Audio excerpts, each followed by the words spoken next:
Hi, this is Joe Chambers. In today's vault clip, the great session drummer Hal Blaine opens up about his personal life in a way that few people do.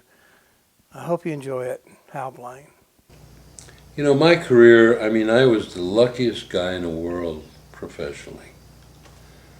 On the home scene, it was divorce after divorce. And it's a strange thing. I don't know if anyone ever really delved into this, and this is not a joke, it's not a setup. A woman sees you performing or knows about you, falls in love with you, you start dating.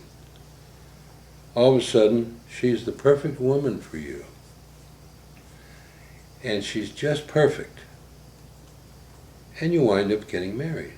Now, in my case, my first wife had passed away, my first lengthy marriage, and where my daughter came along. And I needed a mommy for my daughter. The little girl was 4.5, 5 years old. And all these women were saying, and I lived in this mansion, you wouldn't believe.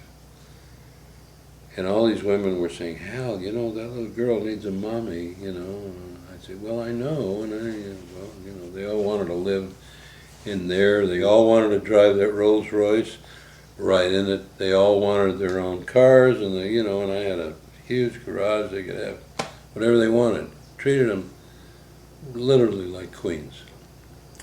And then all of a sudden, now supposedly they fell in love with you because you're talented and you're a good guy, etc.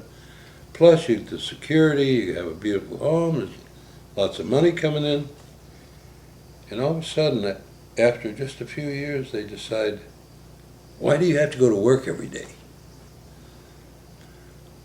Well, my final analysis is, a woman doesn't realize that a man was married to his instrument long before he ever married her.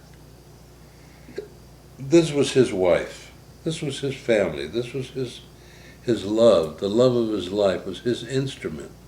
He studied for many years for that, to learn that instrument, to become who he became, or who he hopes to become. The woman loves that. And then after a while, it's like, well, why do you have to go to work? Honey, do you like living in this mansion? Do you like driving your own car? Do you like the credit cards? And pretty soon you handed divorce papers, they take it all away from you. And not one of them, these few women, they'll all tell you the same thing today. I wish that was the dumbest thing I ever did was divorce that man. Because in a very short time is fleeting, doesn't take long, and they get old. And instead of growing old together, they seem to grow old alone, and they're never really happy. But I still have my music.